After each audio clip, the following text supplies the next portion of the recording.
शांत रहने में इतनी शक्ति है कि वह शक्ति अगर चुप रहकर इकट्ठा की जाए तो बुद्धि पहले से 100 गुना तेज हो सकती है और हमारे बोलने का तरीका एकदम बदल सकता है और आकर्षित हो सकता है, जिससे हमें इज्जत भी मिलेगी और हमारी बुद्धि भी 100 गुना पहले से तेज हो जाएगी।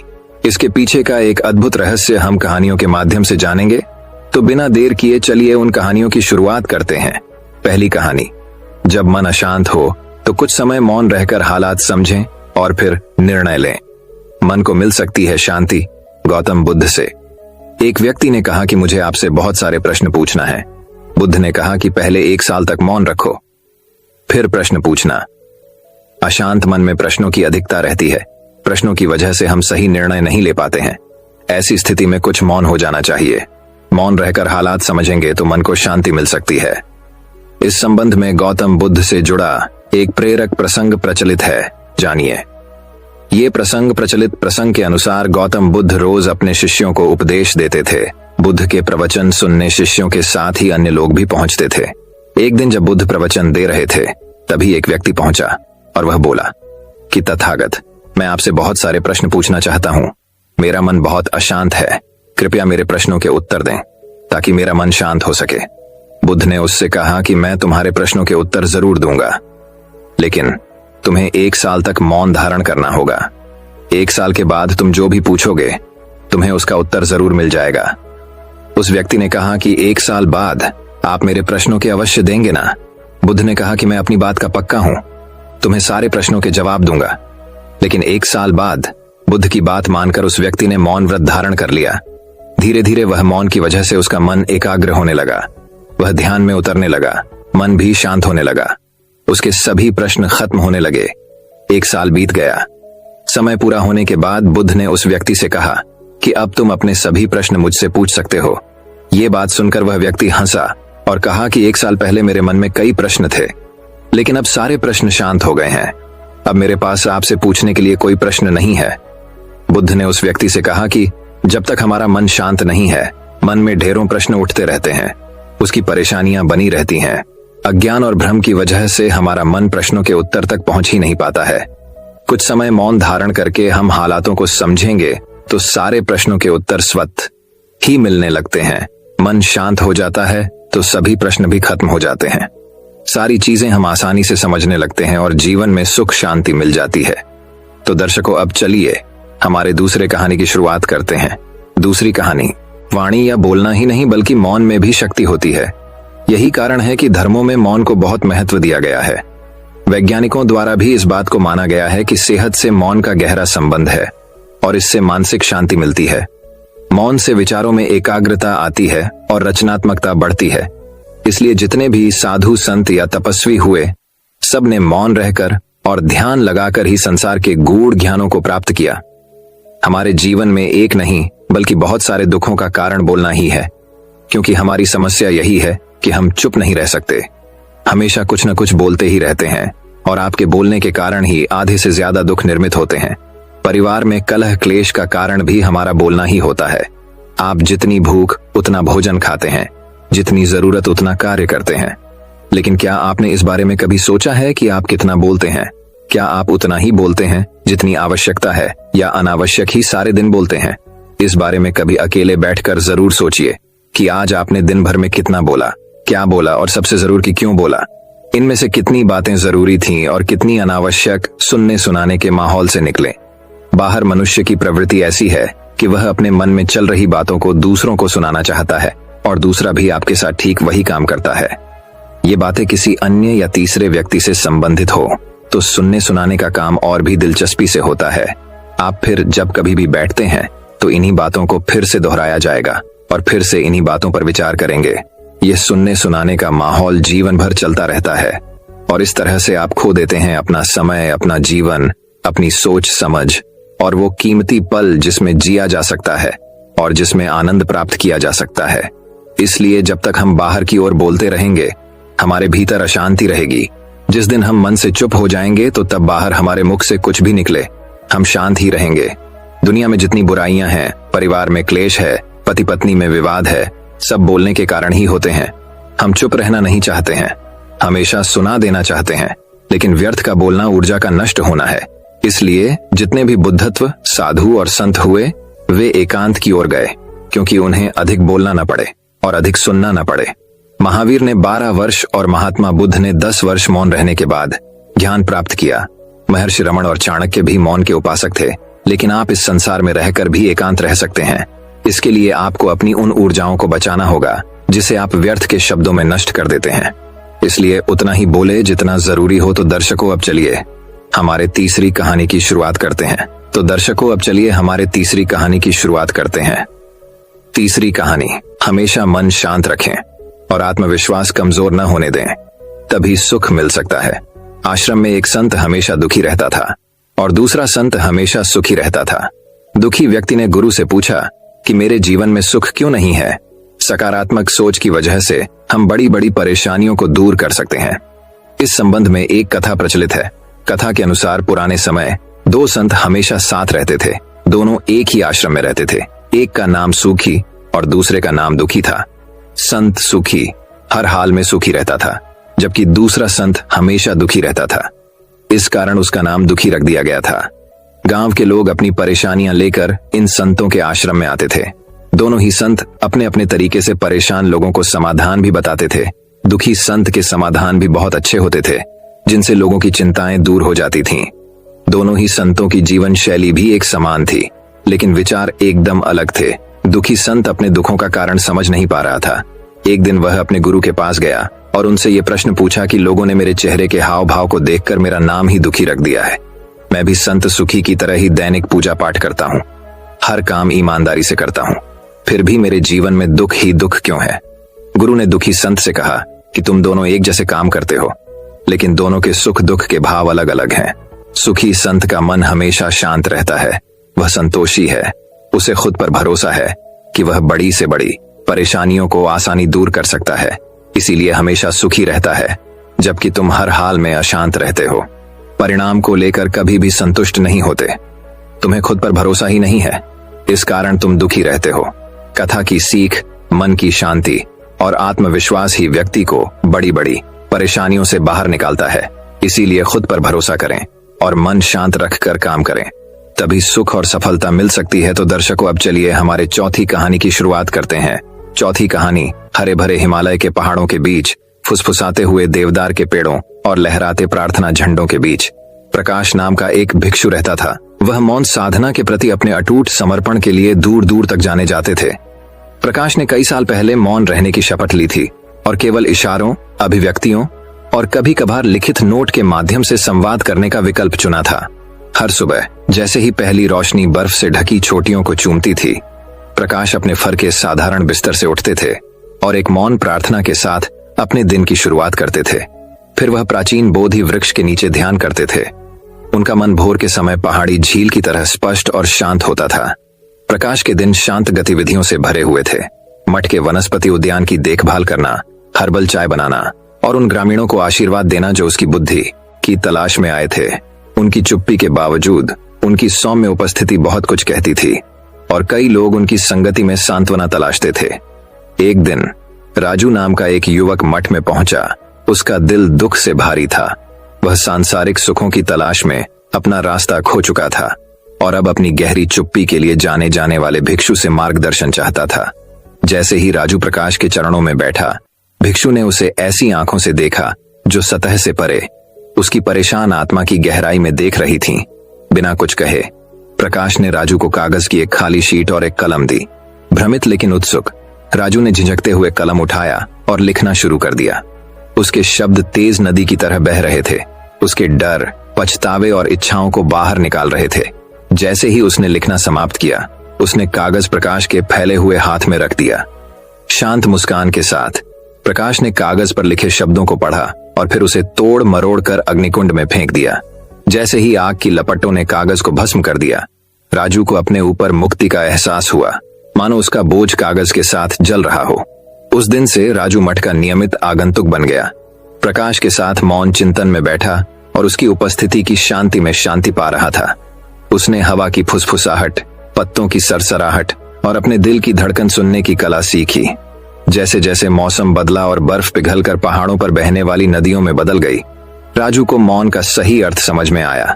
ये केवल शब्दों की अनुपस्थिति नहीं थी, बल्कि एक गहरी आंतरिक शांति की उपस्थिति थी, जिसने किसी को ब्रह्मांड को उसकी असंख्य आवाजों में बोलते हुए सुनने की अनुमति दी। चांदनी रात में जब वे टिमटिमाते तारों के नीचे बैठे थे, प्रकाश ने आखिरकार अपना मौन व्रत तोड़ दिया और पहाड़ी हवा की तरह धीमी आवाज में राजू से बात की। उन्होंने कहा, मौन शून्यता नहीं है, यह वह स्थान है जहां आत्मा अपनी सच्ची आवाज पा सकती है, जहां ज्ञान और शांति निवास करती है। इन शब्दों के साथ राजू को उस भिक्षु के प्रति कृतज्ञता और श्रद्धा की गहरी भावना महसूस हुई, जिसने उसे आत्म खोज की यात्रा में मार्गदर्शन किया था। वह जानता था कि मौन का पाठ हमेशा उसके साथ रहेगा, उन कालातीत पहाड़ों की तरह जो मठ को अपने शाश्वत आलिंगन में समेटे हुए हैं।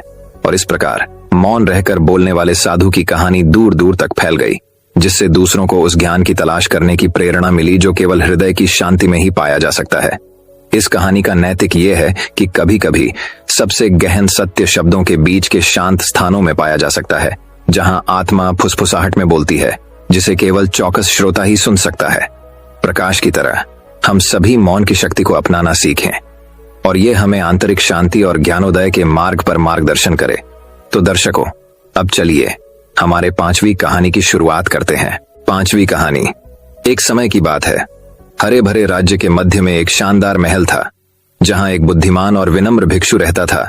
यह भिक्षु अपने गहन ज्ञान और भौतिक संसार के दायरे से परे देखने की क्षमता के लिए दूर दूर तक जाना जाता था। राज्य के राजा ने भिक्षु की बुद्धिमत्ता के बारे में सुनकर बहुत महत्वपूर्ण मामलों पर उसकी सलाह लेने का फैसला किया। राज्य चलाने के बोझ से बोझिल होकर राजा साधु के महल की ओर चल पड़ी। जैसे ही वह महल के शांत बगीचों में दाखिल हुआ, राजा उस जगह पर छाई शांति से दंग रह गया। पक्षी मधुर चहचहा रहे थे, रंग बिरंगे फूल खिल रहे थे और पेड़ों के बीच से हल्की हल्की हवा चल रही थी। राजा को भिक्षु की उपस्थिति में ले जाया गया, जो मौन ध्यान में बैठा था। उसकी आंखें बंद थीं और उसका चेहरा शांत था। राजा झिझक रहे थे, समझ नहीं पा रहे थे कि कैसे शुरुआत करें, लेकिन भिक्षु ने अपनी आंखें खोली और धीरे से मुस्कुराए। भिक्षु ने कहा, आपका स्वागत है। हाँ राजा जी, तुम्हारे दिल को क्या परेशानी है? राजा ने मार्गदर्शन और सांत्वना मांगते हुए अपनी चिंताओं और भय को भिक्षु के सामने प्रकट किया। भिक्षु ने धैर्यपूर्वक सुना। उसकी टकटकी अविचल थी। उसकी उपस्थिति ने राजा के अशांत विचारों को शांत कर दिया। राजा के बोलने के बाद भिक्षु बहुत देर तक चुप रहा। उसकी नजर क्षितिज के पार एक सुदूर बिंदु पर टिकी रही। आखिरकार वह बोला। उसकी आवाज नरम लेकिन अधिकार से भरी हुई थी। हाँ राजा, भिक्षु ने कहा, आपकी परेशानियों का उत्तर दुनिया के कोलाहल में नहीं, बल्कि आपके दिल की शांति में है। अपने भीतर की शांति की तलाश करें और आपको बुद्धिमानी और न्यायपूर्वक शासन करने की ताकत मिलेगी। राजा साधु के शब्दों से अचंभित रह गया, क्योंकि वे उसकी जटिल समस्याओं के समाधान के लिए बहुत सरल लग रहे थे। लेकिन उन्होंने उन्हें दिल से लगा लिया और कुछ समय शांत चिंतन में बिताने का संकल्प लिया। जैसे जैसे दिन हफ्तों में बदल गए, राजा दरबार की हलचल से दूर चले गए और महल के बगीचों में आराम तलाशने लगे। वह एक ऊंचे पेड़ की छाया के नीचे बैठ गया। उसका मन शांत था और उसका दिल शांत था, और उस चुप्पी में उसे उन सवालों के जवाब मिल गए जो उसे इतने लंबे समय से परेशान कर रहे थे। जब राजा अपने एकांत से बाहर आया तो वह बदला हुआ आदमी था।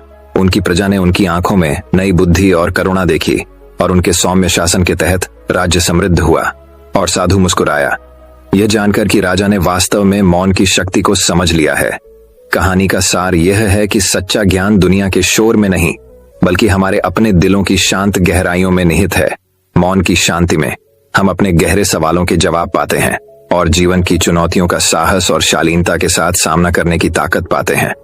हम सभी साधु और राजा की सीख को याद रखें और मौन से मिलने वाली शांति में सांत्वना तलाशें।